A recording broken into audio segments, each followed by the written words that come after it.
আসসালামু আলাইকুম, data entry টিউটোরিয়ালে স্বাগত জানাচ্ছি। আমি মোহাম্মদ রেজাউল করিম পারভেজ। আজকের বিষয় হচ্ছে কোম্পানি ডাটা কালেকশন। তো কোম্পানি ডাটা কালেকশন কীভাবে সংগ্রহ করতে হয় সেই বিষয়ে আমরা আলোচনা করব আজকের এই টিউটোরিয়ালে। তো প্রথমে জেনে নিই B2C লিড জেনারেশন কি। B2C লিড জেনারেশন হলো, লিড হচ্ছে তথ্য সংগ্রহ করা এবং জেনারেশন হচ্ছে উৎপাদন করা এবং উৎপাদন করা এই ধরনের বোঝাচ্ছে। এখানে B2C লিড জেনারেশন বোঝানো হচ্ছে কোনো ব্যবসা প্রতিষ্ঠান, কোনো কাস্টমার কিংবা কনজিউমারের তথ্য সংগ্রহ করাকে বোঝানো হচ্ছে। তো আমি একজন ক্লায়েন্টের এখানে একটি মেসেজ রয়েছে, এই মেসেজে কী বলা হচ্ছে সেটা দেখানোর চেষ্টা করি। এখানে এই মেসেজ এখানে টাইপ 1-এর মধ্যে দেখতে পাচ্ছেন আপনার, I have given you an excel sheet or CSV file containing the first and last name of individual and the names of the respective companies. আমি আপনাকে একটি এক্সেল শিট অথবা CSV ফাইল দিয়েছি, যেখানে ব্যক্তিদের কী থাকবে, প্রথম এবং নামের শেষ অংশ থাকবে এবং যেসব কোম্পানিগুলোর নিজ নিজ নাম রয়েছে। এবং আরও বলা হচ্ছে please find their corresponding email address, এবং অনুগ্রহ করে তাদের মেল ঠিকানাগুলো খুঁজে দিন। এবং কীভাবে খুঁজবো এই মেল অ্যাড্রেসগুলো, আমরা কীভাবে খুঁজতে পারি সেগুলো যদি খুঁজতে হয় আমরা যে কোনো সাইটে গিয়ে, গুগলে গিয়ে এবং রিসার্চ করে সেগুলো খুঁজে বের করতে হয়। এটা অনেক সময় সাপেক্ষ ব্যাপার। সেই জন্য আমরা খুব সহজে সুন্দরভাবে যদি খুঁজতে হয়, আমরা একটি গুগলে গিয়ে একটি সাইটে প্রবেশ করব, যে সাইটের নাম হচ্ছে escape.iog। এটা যদি এখানে আমরা প্রবেশ করি তাহলে আমরা এখানে স্টার্ট আপ ফ্রিতে ক্লিক করব। আমি যেহেতু আগে থেকে এটা সাইন আপ করে রেখেছি, এখানে আমি ক্লিক করে এই সাইটে প্রবেশ করবো। এখন এই সাইটে প্রবেশ করলে আমরা এই সাইটটি সুন্দরভাবে দেখতে পাই। এখানে দেখতে পাচ্ছেন এখানে পেড করা, এখানে যেহেতু আমি আগে কিছু কাজ করি তো এখানে কিছু 5টি ইমেল অ্যাড্রেস যেহেতু ইউজ হয়েছে সেজন্য ক্রেডিটটা কমে গেছে। তো ক্রেডিটটা যাতে না কমে সেদিকে আমরা খেয়াল রাখবো। প্রথমে আমরা যেহেতু ব্যক্তিদের নাম সংগ্রহ করব সেই জন্য আমাকে কি করতে, এখানে ইমেল ফাইন্ডার রয়েছে, এই সাইটে গিয়ে ইমেল ফাইন্ডারে ক্লিক করব। ইমেল ফাইন্ডার ক্লিক করার পর এখানে দেখতে পাচ্ছেন ফার্স্ট নেম এবং লাস্ট নেম এবং এখানে কোম্পানির নামটি রয়েছে। তো আমি আগে থেকে একটা এক্সেল শিট রেডি করে রেখেছিলাম, এখানে ফার্স্ট নেম, লাস্ট নেম এবং কোম্পানির নাম, কিছু ইমেল সংগ্রহ করে রেখেছি। এখানে বিভিন্ন কোম্পানির ইমেল কিছু আগে থেকে সংগ্রহ করে রেখেছিলাম। তো এখানে আমি দেখার সুবিধার্থে আমি আরও কিছু তথ্য সংগ্রহ করব, এটা জানার সুবিধার্থে প্রথমে এটাকে আমি কপি করব। কপি করার জন্য Ctrl+C দেব। আমি দ্বিতীয় ক্লিপবোর্ড ইউজ করব। দ্বিতীয় ক্লিপবোর্ডটি ইউজ করার পর এখানে দেখতে পাচ্ছেন প্রথমে ইউসুফ ফার্স্ট নেমটা আমি কপি করছি, এবার লাস্ট নেমটা আমি কপি করি, Ctrl+C, এটাও কপি করে নিলাম এবং কোম্পানির নামটাও কপি করে নিচ্ছি Ctrl+C দিয়ে। এবং এখন আমি সেটা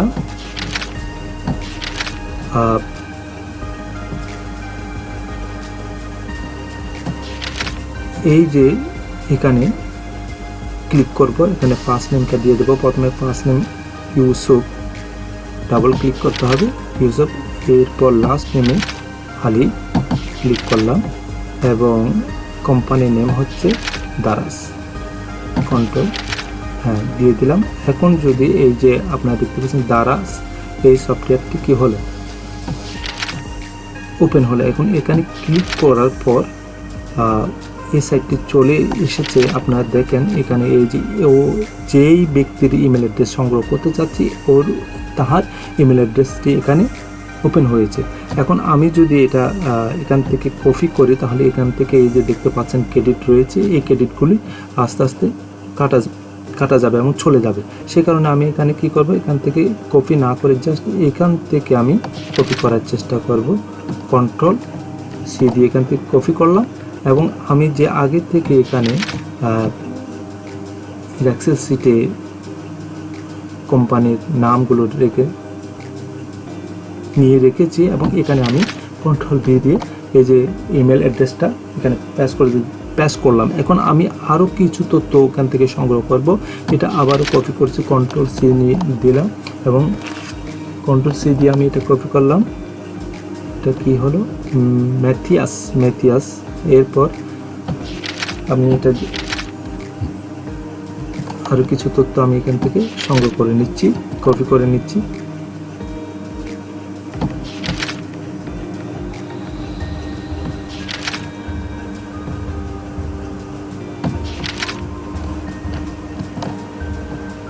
কন্ট্রোল সি দিয়ে কপি করলাম এবং আমি আবারও এখানে ফার্স্ট নেমে দিয়েছিলাম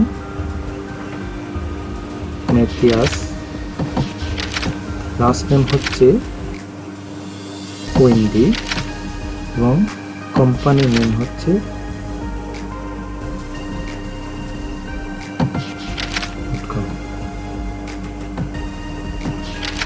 এখন এই যে ম্যাথিয়াস.com ওপেন হলো। এখন দারাজে আমি ক্লিক করলাম,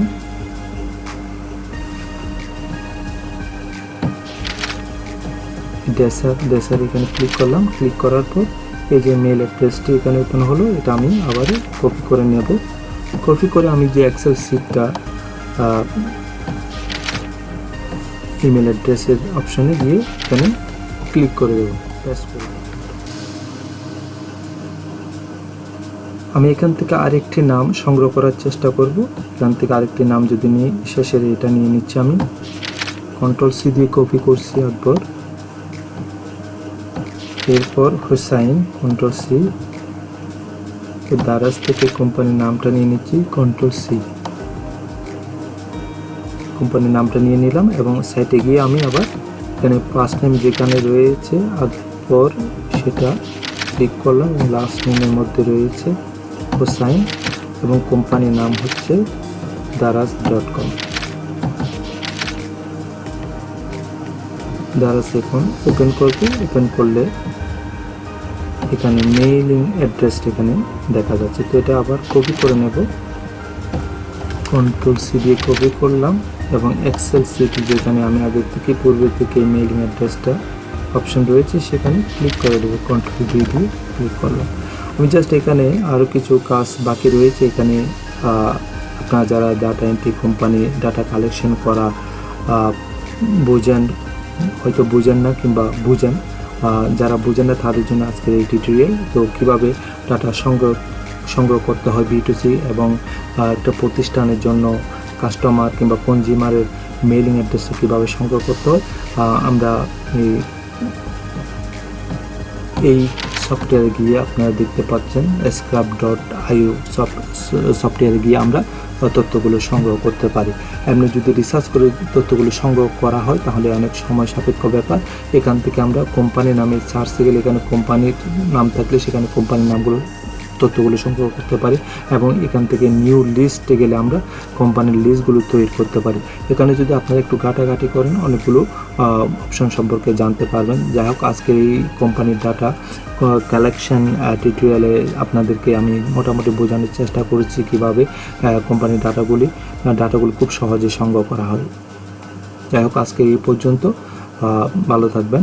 আল্লাহ হাফেজ।